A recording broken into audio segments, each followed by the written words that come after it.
for inviting me. So I'm going to talk about usable security. So I'm not going to specifically talk about Android, and I'm also not going to give you like very useful skills like how to use command line tools that every PhD student should really know. But I'm going to try to convince you that usable security is something that most of you as sort of system security experts should care about and be involved in.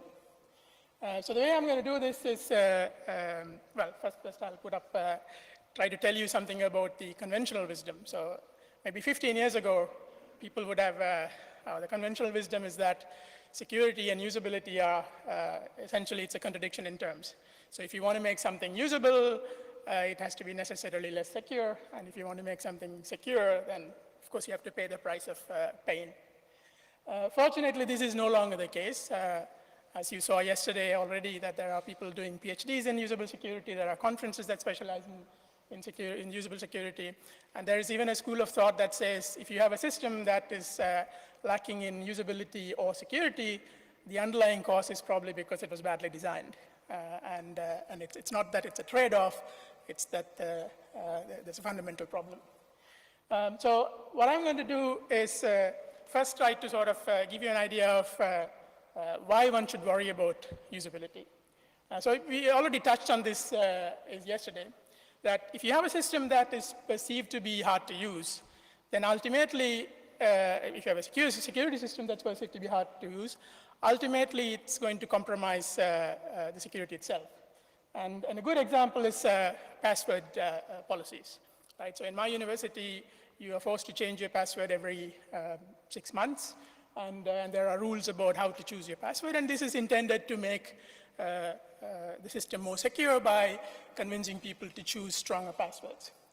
I'm sure most of you have IT departments that have policies like this, and most of you also develop strategies to work around these because you perceive this as hard to use, and therefore you might resort to writing the password and sticking it on a post-it note, or develop clever strategies like take a password and then add a number to the password every time you are forced to change, and ultimately you would sort of undermine the whole point of having a strategy like this.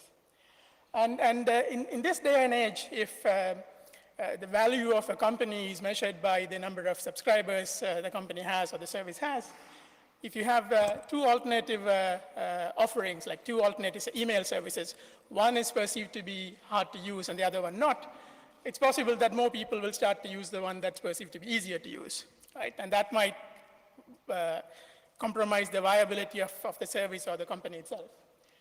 So in the end, it comes down to some kind of cost, right? So if you design a system, a security system that is perceived to be hard to use, it's going to affect the bottom line. And so in the examples I will talk about, I will try to point out the source of this cost, and sometimes the sources of the cost are maybe not what you might think in the first place. The source might be surprising. So the way I will do this is I'm going to tell about two specific case studies. One is Secure First Connect, which is something that happened about a decade ago. And in fact, that was my first exposure to this problem of usable security. I, like many of you, have a system security background. I was trained in sort of designing protocols and systems and didn't really know enough about why usability was important. And this was sort of my first exposure to this issue. The second one is something that we are working on right now. And in both of these case studies, I'll go into a bit more detail and try to sort of make you see what are the challenges involved in getting usability and security right. And depending on time, I can also point out some of the other problems that require both usability and security, and for which there are no satisfactory solutions as of now. So even though I will not be talking about Android, I will try to talk about usable security issues that have a bearing on mobile devices and mobile users. Okay, so the first thing is Secure First Connect. So what do I mean by Secure First Connect? This is the problem of when you want to introduce two devices to each other so that subsequently they can automatically find themselves and communicate securely. So think about things like pairing a Bluetooth phone and a headset, or enrolling a device to your Wi-Fi network. And so remember that this is something that happened 10 years ago, and 10 years ago this was starting to be more and more widespread. And the problem then was, essentially what you want to do is these two devices should know how to find each other, so they know about the communication addresses and so on. And they should have set up a security association so that they can communicate securely subsequently. How to set up security associations was something that was known long before a decade ago. But the scenario was different in the sense that suddenly these devices are starting to be used by ordinary users, right, ordinary consumers, and they need to be able to set up this introduction in the absence of any kind of IT department or security infrastructure to support.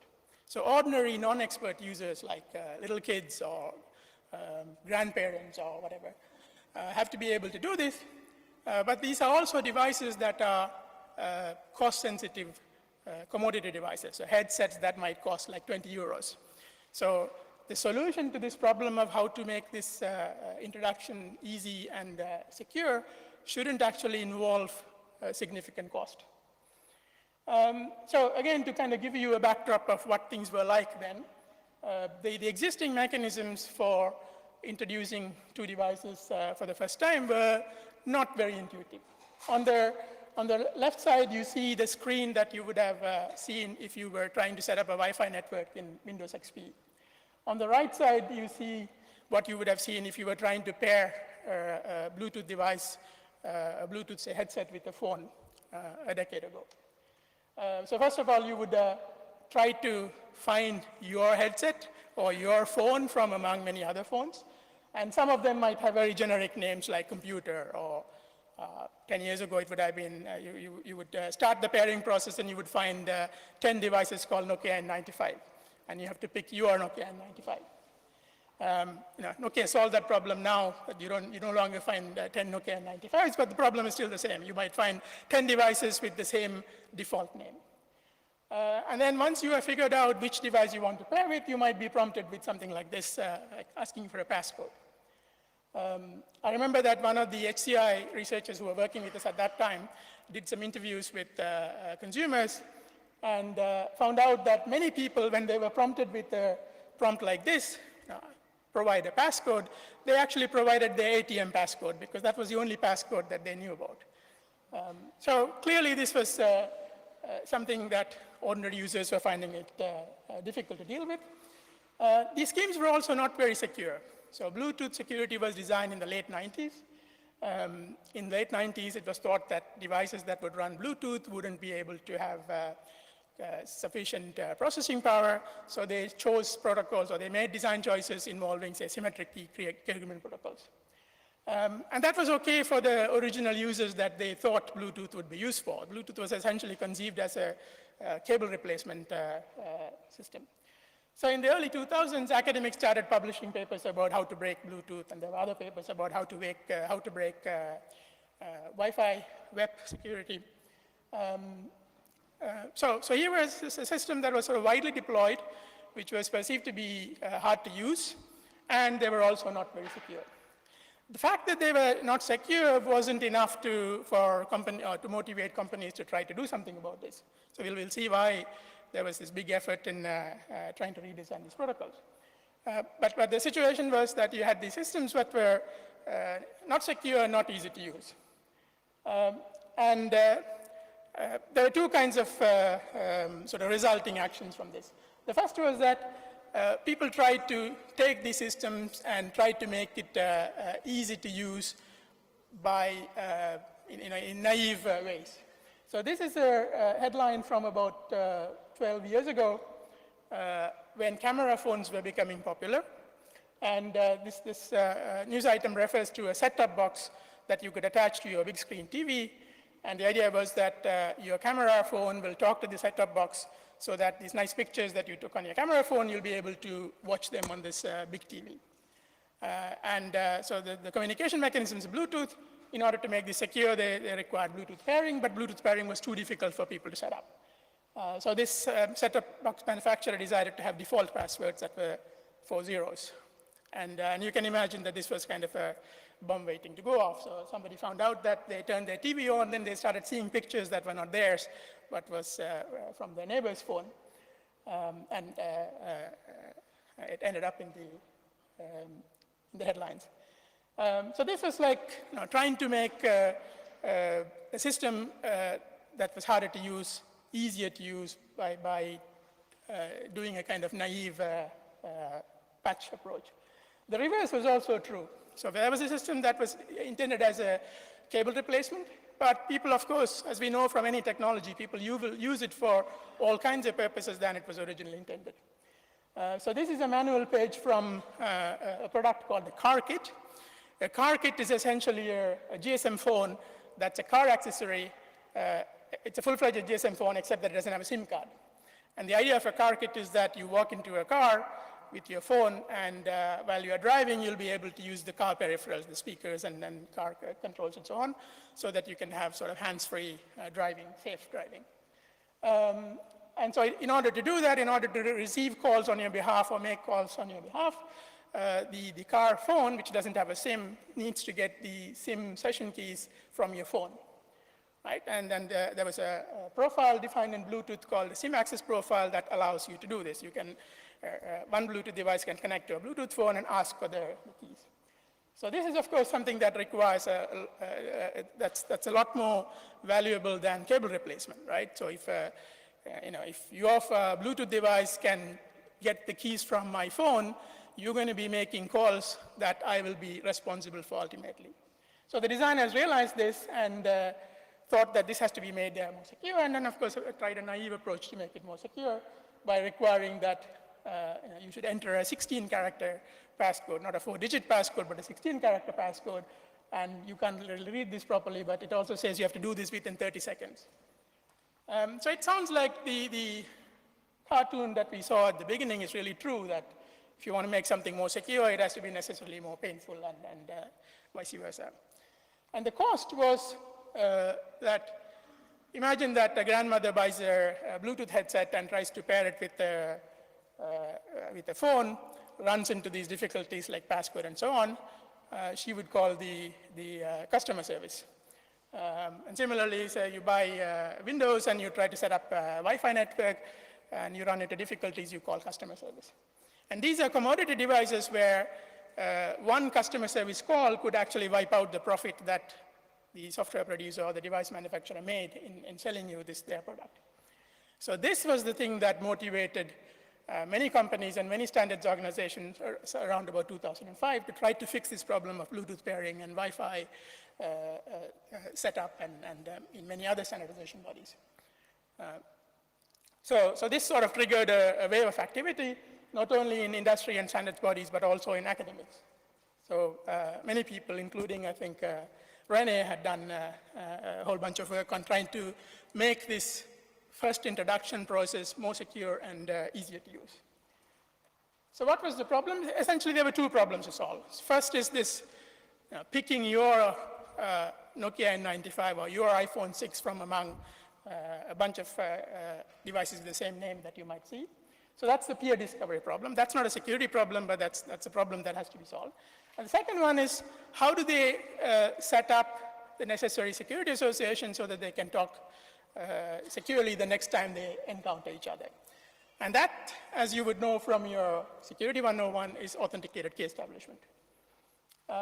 So the one thing that is in our favor in many of these first introduction scenarios is like, unlike in network security in general, we can assume in general that the two devices that we need to introduce are physically identifiable. In the case of, say, Bluetooth, that's sort of trivially true. You have your Bluetooth headset and your Bluetooth phone that you probably hold in your hand.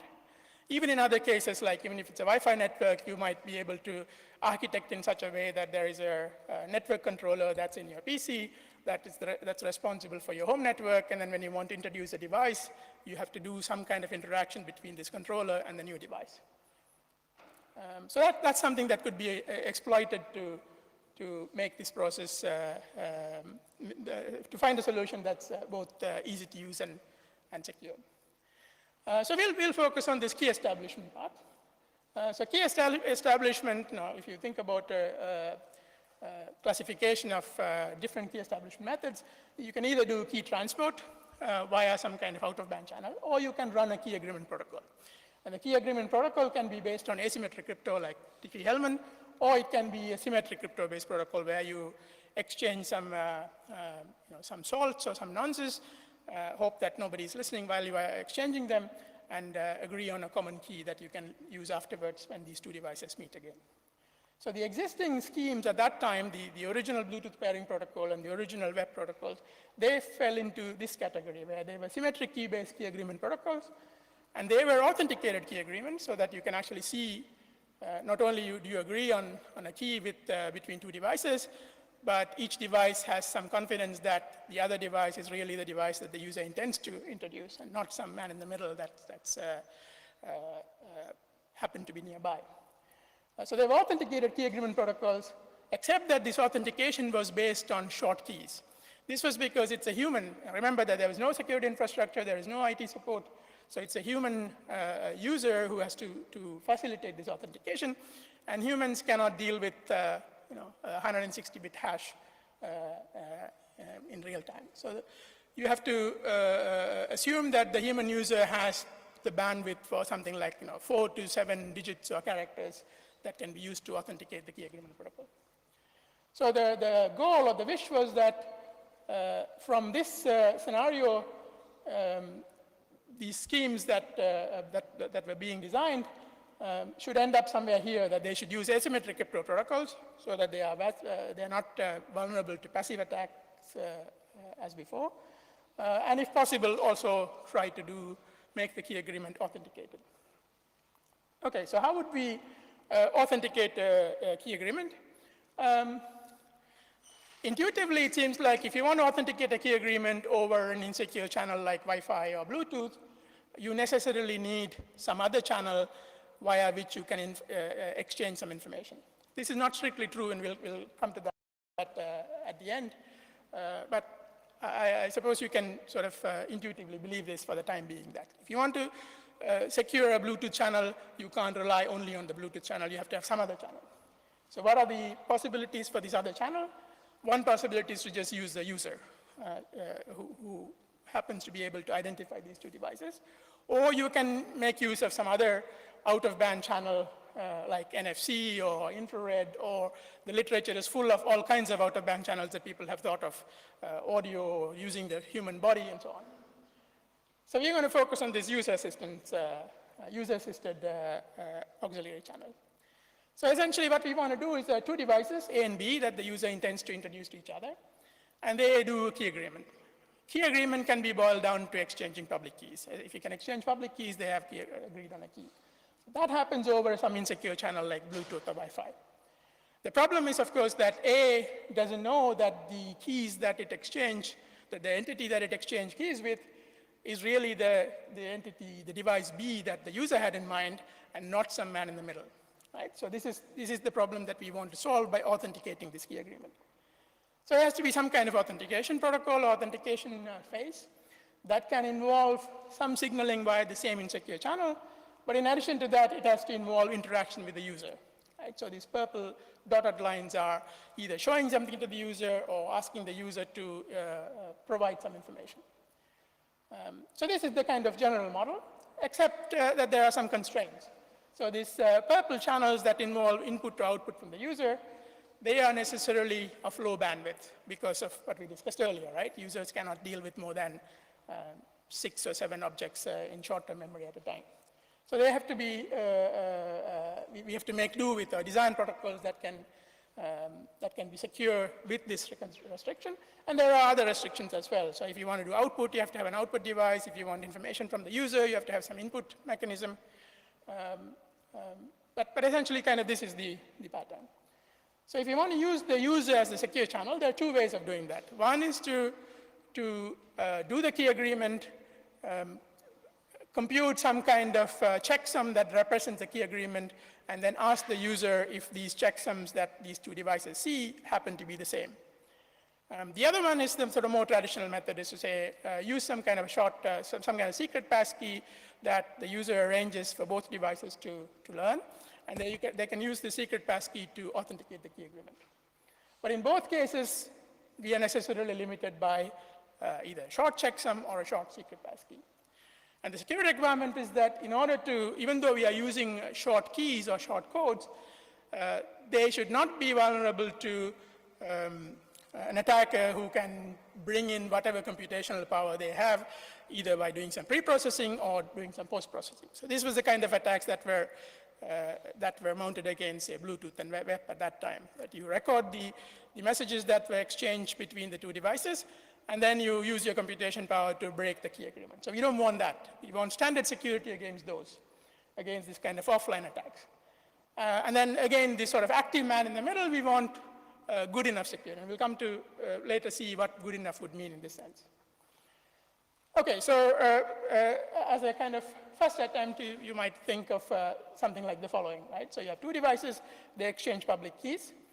And you know, in order to, what you mean by authenticating key agreement in this case is each device has a view of what happened in the protocol. And if these views are the same, then the device is actually talking to each other. This is a very old concept in protocol engineering called matching conversation or matching history, right? Each device sees a view of the conversation, and if both devices, both legitimate devices have the same view, then there is no man in the middle. So, you know, the conversation here is very simple. There is A thinks that he's talking to B thinks that he's talking to A, and they just exchange two messages, right? So the matching conversation can be captured essentially by these four pieces of information. There is A and B, the identities of the devices involved. A, of course, knows its own public key. It sees some public key that supposedly came from B, but we don't know for sure if it came from B. So that's the notation. PKB prime says this is something that came over B, over there. We think it came from B, but we don't know. So this is sort of, these four pieces represent this conversation view from A's side. And B can form a similar conversation view. And to see if they match, we can think of applying some kind of representation of this conversation, say applying a hash function and comparing these two hashes. So this is what we see here, that you compute a hash. A computes a hash VA, B computes a hash VB. You can show these hashes to the user and ask the user to compare them. If they are the same, then they actually involve in the same conversation. Except that we can't use proper full-length hashes. So we are stuck with something like 4 digits. You can have a 4-digit hash that you can show to the user. So obviously, you see this protocol, and I'm sure you can spot that a simple man in the middle can defeat this, right?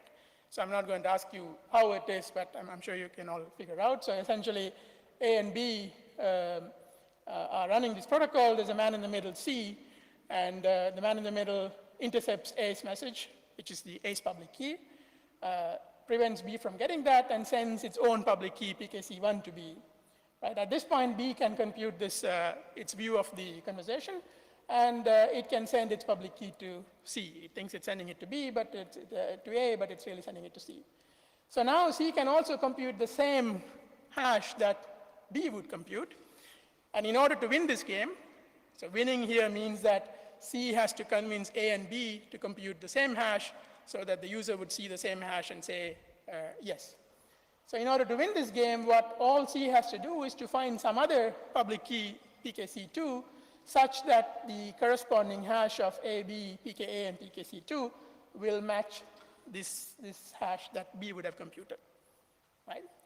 But for each guess, all C needs to do, I mean, assume that it has generated lots of key pairs ahead of time, all C needs to do is one hash, right? And if you're dealing with 4 digits, you need to have 10,000 hashes, check 10,000 hashes at a time. So at that time, we thought that an off-the-shelf PC could compute 100,000 hashes or MAC values. So this is an attack that can be mounted in real time. Okay, so clearly this a naive way of taking a naive protocol and then trying to make it usable isn't going to work. So many researchers simultaneously came up with the so-called short authentication string protocols for authenticating key agreement. And it sort of went like this. So the scenario is still the same. There are two devices, A and B, which exchange the public keys. At this point, A chooses a long random number, say a 128-bit random number, and calculates a commitment. So a commitment is something where once you have committed to the value, once you have computed the function that takes this random number as an input, you won't be able to find another random number, like say R prime A, that will match, if you apply this function, it wouldn't match the same value that you committed to, right? So you wouldn't be able to find an R prime B such that the function h of A and R prime A wouldn't be the same as HA. Right? So intuitively, this is like collision freeness of cryptographic hash functions. And in fact, that's what one could use. You take a cryptographic hash function, use that as the function h. In addition to being a commitment function, we also need this hiding property. And the hiding property says that if I give you HA without telling you what RA is, you won't be able to figure out what RA is. So again, this is the one-wayness property of cryptographic hash functions. Right? So assume that there's a commitment, hiding commitment that satisfies these. A computes this HA and sends this HA to B. To B, at this point, HA looks like some random number because it's indistinguishable from any other random number. So B can now choose its own long random number RB and sends it to A. So what we have done at this point is that we have forced A and B to choose their own respective long random numbers without knowing anything about the other party's random number. So A had to choose RA without knowing anything about RB, and B had to choose RB without knowing anything about RA. So even though B saw HA, because we assume that this function h is a hiding commitment, it reveals no information about RA. So we have forced each party to choose two long random numbers. Right? So now at this point, B can actually check to see if the random number, so A can reveal the original random number that went into this commitment, and B can check to see if this matches this HA, if RA matches this HA. Right? If it doesn't, then something went wrong and the protocol can be aborted. So this is a common pattern you see in many cryptographic protocols. You send commitments to some number or some information, and then you open commitments. Right? And at the end of this exchange process, both parties have been forced to choose two random numbers independently of each other. Now we can apply this matching conversation pattern that we saw before. But in addition to including these A, B, and the respective public keys, we also use these two random numbers that the devices were forced to choose independently. And you show these two numbers to the user, and the user can then decide if they are the same or not. So I'm not going to sort of talk you through this, but essentially what you can show is that in order to defeat this, the best strategy that an attacker has is to just guess try to pick a number randomly and then hope that it matches the checksum that the other party would compute, right? And the chances of success depends on the length of the checksum that the devices are comparing. So if they are comparing 20 bits of numbers, like 6 digits, then there is 2 to the minus 20 chance that the attacker could accidentally succeed. So there's a paper that describes this, and there's a kind of formal cryptographic proof.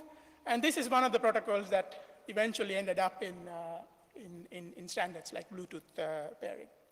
So when you're designing a standard, you can't just have one protocol, because this protocol would require that A and B have some way of showing this checksum to the user, which requires either some display or some kind of output mechanism.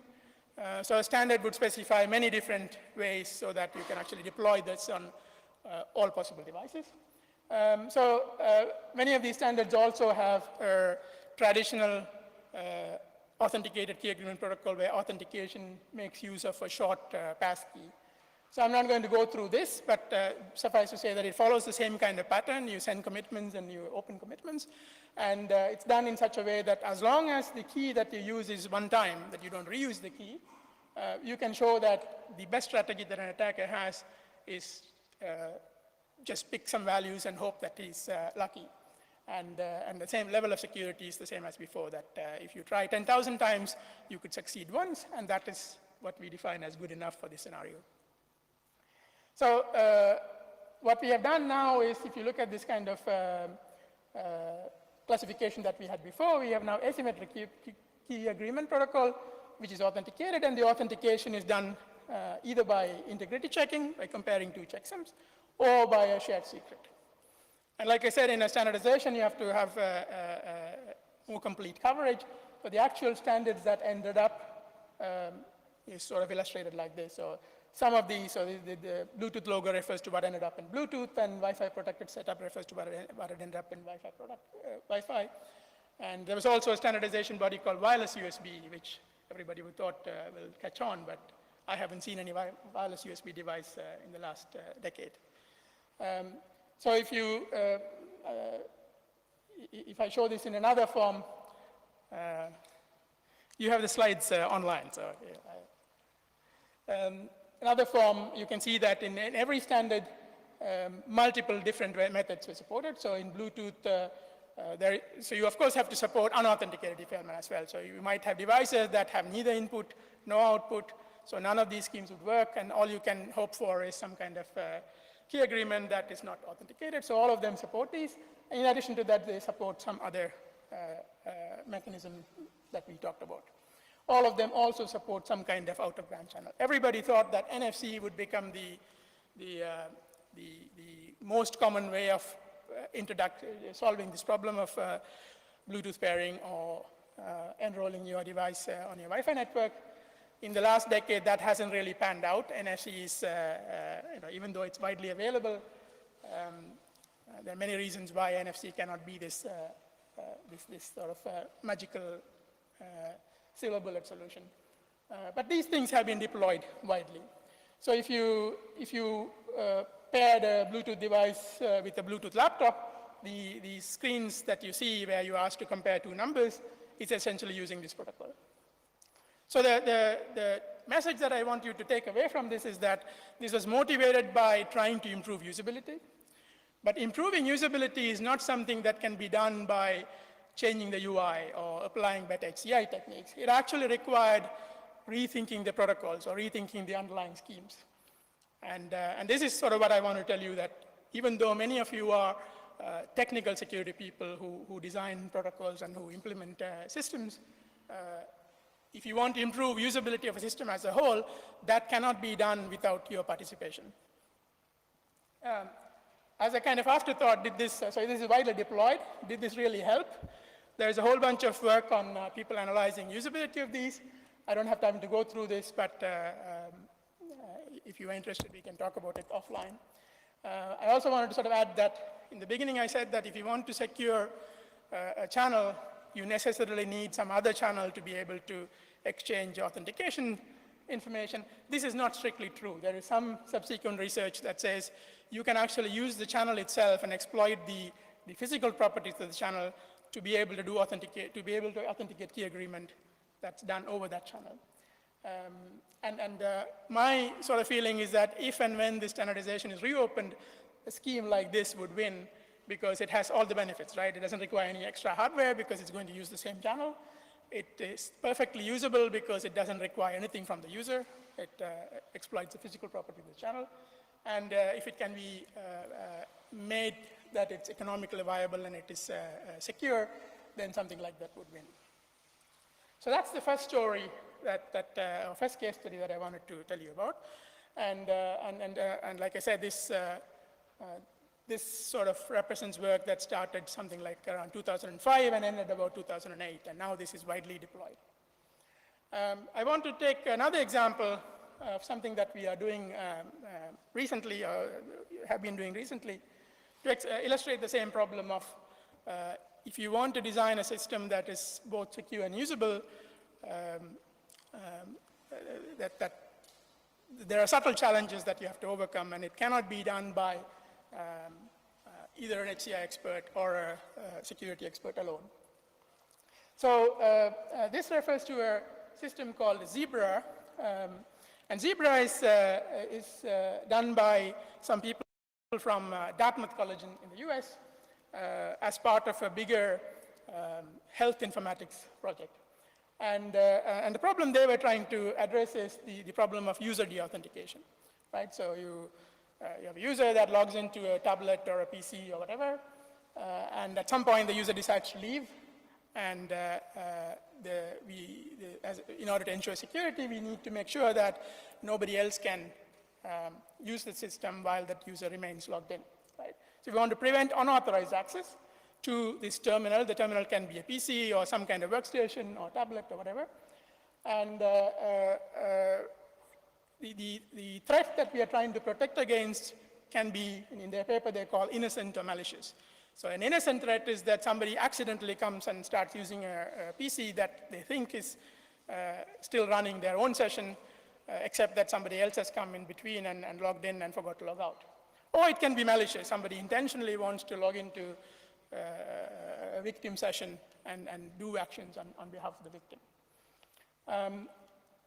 Of course, the traditional solution to this, today, if you want to do this, you either have to manually lock your terminal before you go out, or you can set up some timeout, but timeout always has this problem that if the timeout is too short, that's annoying. If it's too long, then it might compromise security. There have been other solutions like this kind of trusted device where you can say, as long as your phone is next to your PC, your PC remains unlocked, but if your phone goes away, then your PC locks automatically. That has its own problems. In the scenario that these guys were looking at, they want to be able to do this user de-authentication even when the legitimate user is nearby. And this was because they were, I told you, they were targeting scenarios like health informatics. So imagine that there is a hospital ward where there are many nurses and many workstations. And a nurse who logs into a workstation, enters some patient information, and then walks 5 meters away would still be within Bluetooth range. And if some other nurse comes and starts using this terminal, the nurse might enter wrong information on behalf of some other nurse. So they want to be able to do this de-authentication quickly and automatically, but even when the legitimate user is nearby. And the reason why we were interested in this is that this was published in Security and Privacy, or the so-called Oakland conference last year, which is one of the best security conferences, right? So if you see a paper in Oakland, you pay attention to it, and then you try to analyze if it is secure or not.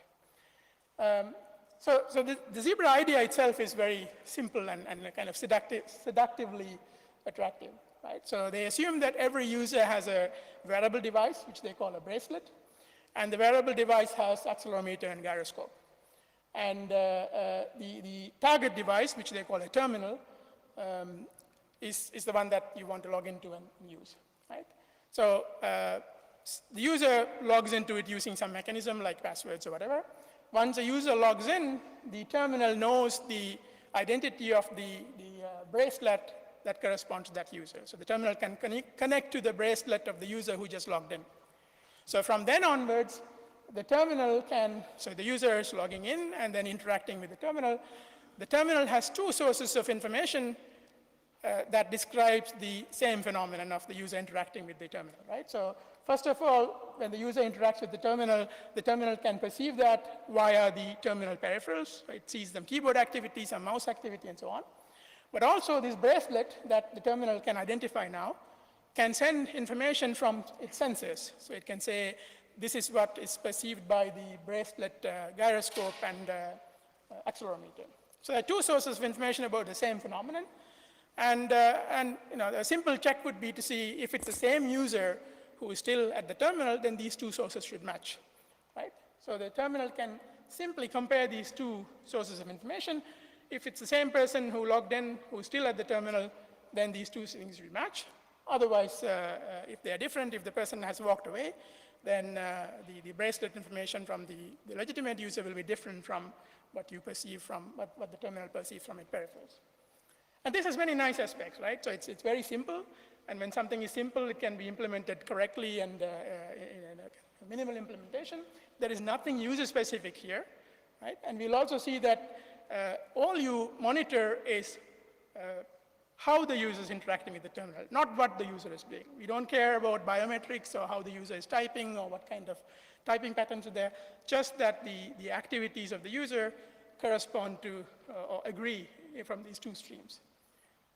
So the Zebra stands for zero effort, because this doesn't require anything specific from the user. The user just logs in and then interacts with the terminal. And this B stands for bilateral. Bilateral refers to these two channels. Right? As a pattern, this seems to be a very nice kind of a design pattern, and this is, I believe, one of the reasons why they are accepted in a forum like Oakland is you can have simple mechanisms for authenticating a phenomenon by comparing information from two streams that originate from the same source. Okay, so if you look at this in a little bit more detail, so the user interacts, so the Zebra software architecture looks sort of like this. The user interacts with using the peripherals. There's an interaction extractor that identifies the types of interaction, and they only focus on some elementary type of interaction, such as typing, scrolling, and movement between keyboard and the mouse. Right? And the same interaction is observed by the bracelet sending its raw accelerometer and gyroscope information, and you can train a machine learning model that, in a user-independent way, identify the same interactions from this original accelerometer and gyroscope information. And the authenticator simply compares these two, right? And the accelerometer information, you can sort of intuitively see how it might correspond to these different types of activity. So if you're typing in a keyboard, the accelerometer patterns would look like this. If you are scrolling, then you might see somewhat different input data. And if you're doing moving your hand between the mouse and the keyboard, it might look differently. So you can sort of convince yourself that it would be possible for a machine learning classifier to identify these just by looking at this raw data. And the way they compare is they use a kind of window approach. So there are two streams, and these streams are compared in windows. And essentially, all this comparator does is each stream is a sequence of events, like mouse to keyboard movement or typing and so on. And it compares to see, if there's a match, then you continue on. If there's a mismatch, you keep track of that. And if the mismatches exceed some threshold, then you declare that this is a different user. So very simple and seductive system. The one thing that you should notice is that this data from this bracelet is not always classified, right? So there is data, before it goes into this feature extractor that tries to identify the type, there is a kind of conditional link here that says, the classifier is applied only if there is activity on the peripheral. On the face of it, this seems like a reasonable thing. If there is no activity on the terminal, if nobody's interacting with the terminal, then there's no reason to do any access control, right? In the paper, they argue user privacy as a reason, so they don't look at this bracelet information unless there's a need. I also suspect that one reason might be that the classifier wasn't very accurate, because if you are interacting with the terminal, you do a certain limited kinds of interactions. Otherwise, you might be walking around, who knows what you might do with your hand, so it might be hard to classify. But anyway, if there's no activity, there is no predicted interaction sequence, and there's no authentication. So they demonstrate that this scheme is, its functionality is good by measuring usability, like how many times a genuine user is logged out of the system because the system decides that these two streams don't match. They also evaluate the security by first looking at this innocent attacker. So what if a user accidentally tries to work on a terminal that some other user has logged into? And they show that these performance factors are reasonable.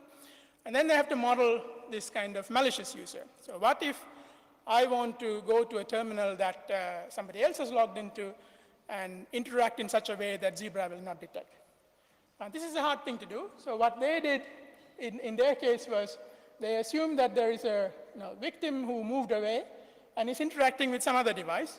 So the victim is still interacting with the same kinds of interactions, typing or scrolling or whatever, but not with the original device, the original terminal that the victim logged into, but some other terminal nearby.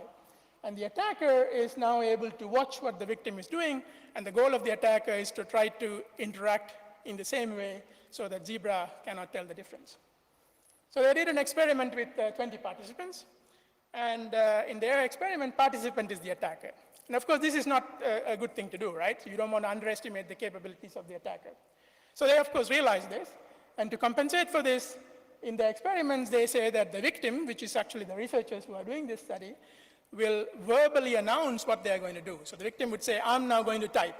And the attacker's job is to make sure that he also types. Or the victim would say, I'm now going to move my hand. So this was their way of compensating against this, avoid the possibility of underestimating the attacker. And so in this scenario, the attacker was told that, okay, now do everything that the victim is doing, and they can then evaluate if Zebra succeeds. And they show that Zebra is very effective against this kind of attack, and the active attackers are logged out in reasonable time. Okay, so you probably already see where this would go wrong. To their credit, and to the credit of, say, Oakland Program Committee, I think it's not obvious at first sight, so you have to sort of think about this. There are many minor flaws, but the biggest flaw is that deauthentication happened only if there is activity on the peripherals. Right? If there's no activity, then there was no comparison, no feature extraction, and no deauthentication.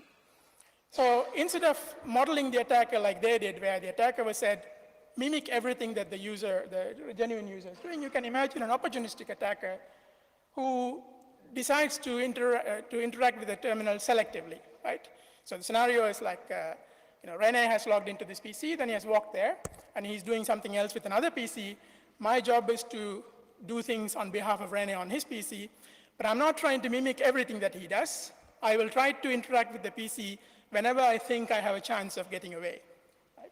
So you can think of things like, maybe if scrolling is difficult, you don't scroll, you only do typing. You watch for the victim to start typing, then you start typing, and you try to stop before the victim stops typing.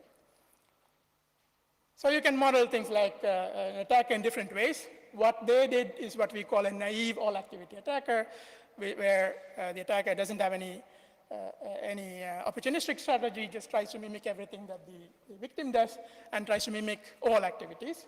And you can have different kinds of opportunistic attackers. So for example, an opportunistic attacker could only reproduce keyboard activities. So we had a number of scenarios like this, but it's still not clear if this would actually work, right? To see if it would work, we needed to run actual experiments. It turns out that, so when we contacted the authors and asked them for their applications that we can test against, it turns out that they didn't actually have an application. They did an offline analysis, so they collected some data and then did MATLAB analysis. So we had a student who sort of implemented this whole system end to end, and you can actually sort of watch it in action. And as you can imagine, and I'll give you a pointer if you're interested in more details, but as you can imagine, it turns out that about half the users, half the time, the opportunistic attacker can succeed. And in our experiments, we of course turn the thing around, so the participant is the victim, and one of our researchers is the attacker. That still doesn't mean that we are the best possible attackers. Attackers could be even more efficient than we are, or more clever than we are, but it's still better than assuming that the attacker is some student who was kicked off the road. Right, so I don't want to go into these details, but I want to sort of tell two things. So one is that against non-malicious attackers, these kind of innocent attackers who are accidentally trying to use the system, Zebra is still effective, right? And all the good things about Zebra still apply. It's a very simple system, but what went wrong here is the way they model the attacker, right? And the way they model the attacker, so the design flaw here is Zebra was making security decisions based on information that came from a source, the keyboard, which is now under the control of the attacker. And this is something that security people know very well. This is called tainted input, right? And people who write web applications know what tainted input is and how to deal with tainted input. So we can actually interpret this as tainted input and then try to invent techniques that mirror defenses against tainted input. So again, I won't go through this, but I'll leave you with the pointer. So if you're interested, you can go look at this. But in the time remaining, I want to quickly tell about other usable security problems especially dealing with mobile devices and mobile users that currently don't really have acceptable solutions. And for each of them, I want to tell you about this source of the cost. So the first one is this local user authentication, right? So this is, we already heard about this yesterday. Typically in mobile devices or in any device, if you want to protect this device against unauthorized use, what we have now are very sort of fixed, rigid policy solutions. Like, you can have a idle screen lock, and the idle screen lock would lock if there is no activity for some predefined time. And typically people set times like 1 hour, because otherwise it's annoying. If it locks every 3 minutes, it will be annoying. So the reason why companies and people who deploy this would like to find an alternative solution is perhaps surprising to me. So when I was first asked to look at this, I was working for a large company whose IT department deployed corporate email application, right? So people didn't use PIN codes before because PIN codes are annoying. But there was a possibility that you could actually download an application that allows you to read your corporate email. This is nice. The company, of course, wants you to work in evenings and weekends, but it's also nice for the employees because they don't always have to be at work. But because it's corporate email, they provision a policy that says you have to have a PIN lock. And it turned out that they deployed this on a Friday. By Monday, about half the users who installed the application uninstalled those because they couldn't put up with this. So what is the solution to this? Of course, there are many, many things that are in the research literature. None of them are really good. I think we already heard that one possible strategy is to combine many of these. But I think this is still an open problem. No one has a good handle on how to do this. The situation has improved quite a bit since when we first ran into this, like, say, half a decade ago. For example, biometrics is now much more widely used. But all of these come with caveats. And I wanted to sort of put up this story when Google introduced face unlock. I think a week before they introduced it, someone said that, now, isn't this easy to defeat?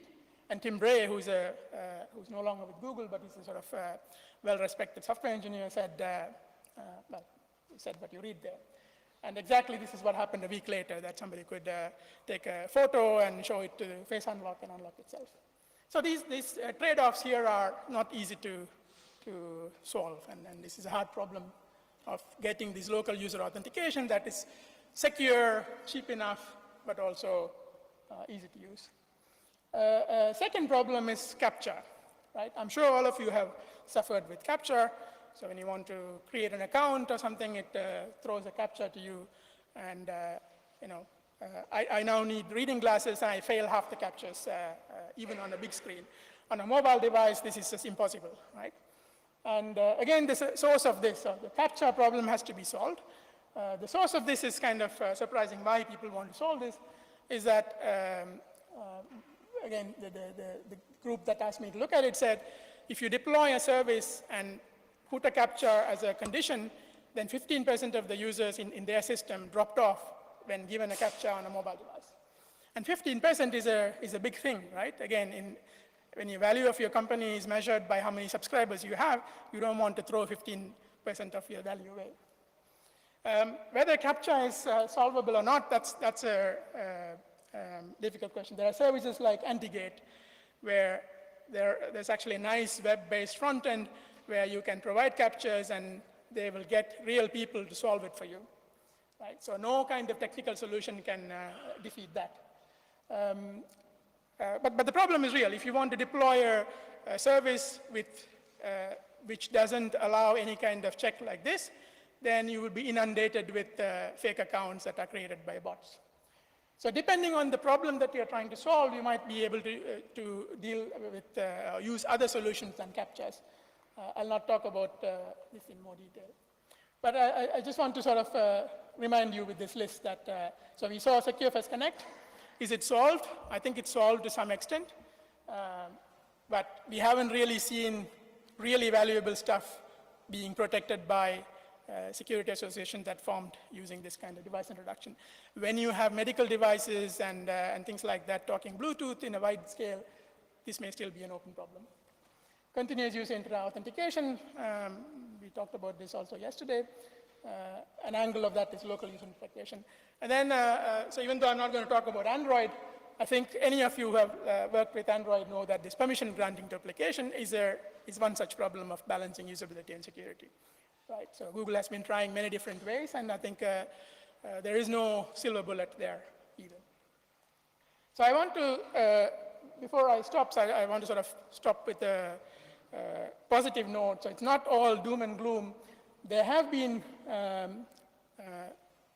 research work and also commercial products that try to make use of things that a mobile device can give you. A mobile device has lots of sensors. It actually knows quite a lot about you. Usually these are sources of concern for privacy, but they can also help you in designing systems that are both easy to use and more secure. And I think many groups are working on this. So I like to call this contextual security. I'm not going to go through these now, but if you look at this slides later, you can see some examples of this contextual security. So I want to stop here, and so the message, again, that I want to give you is that, so first of all, usable security is not something that you guys as technical security experts can outsource it to somebody else alone. It requires HCI people and technical security people working together, because it requires more often than not changes under the hood, changes in protocols and changes in algorithms and so on. And getting this right is not easy, as we saw in the example of Zebra. And there are many, many solutions that don't really have, many problems that don't really have good solutions yet. So that's where I would stop. And perhaps we can still take one or two questions. Are there questions?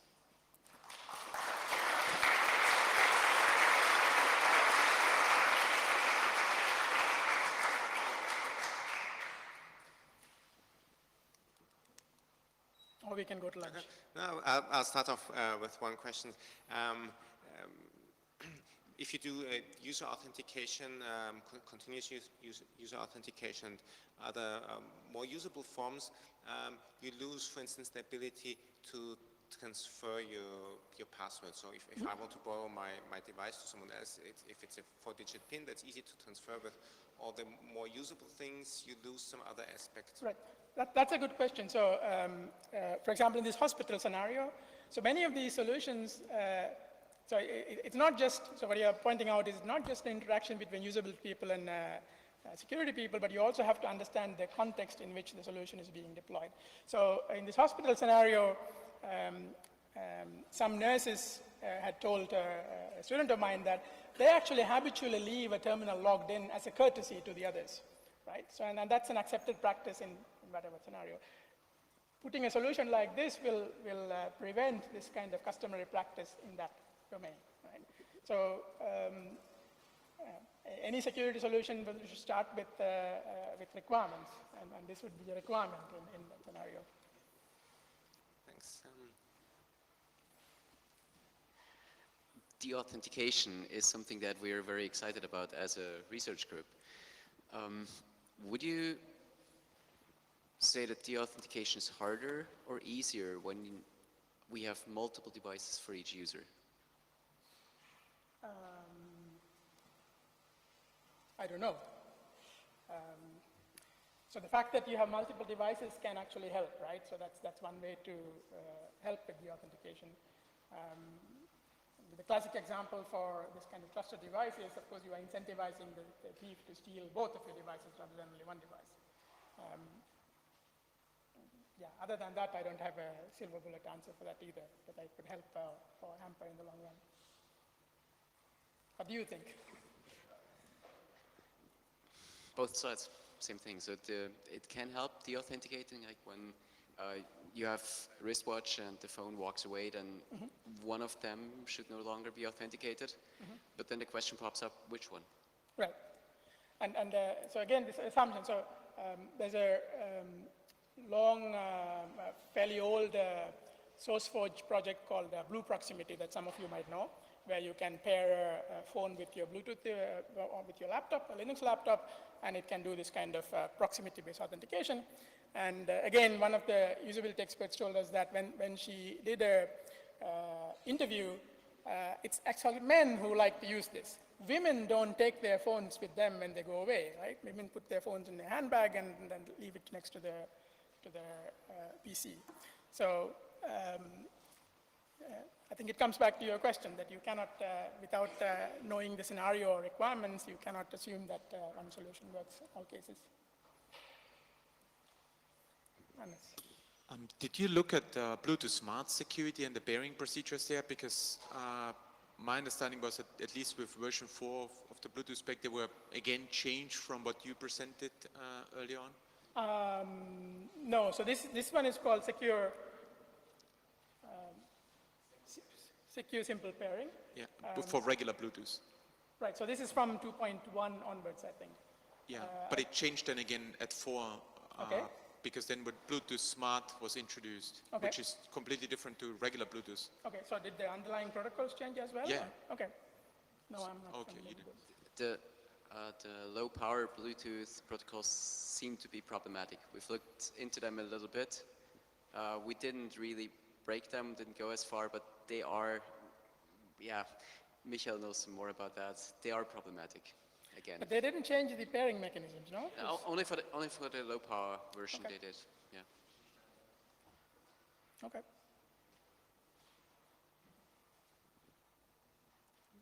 Okay, if you don't have any more questions, thanks for attending, and now we can head for lunch break, and let's thank the speaker again. Thank you.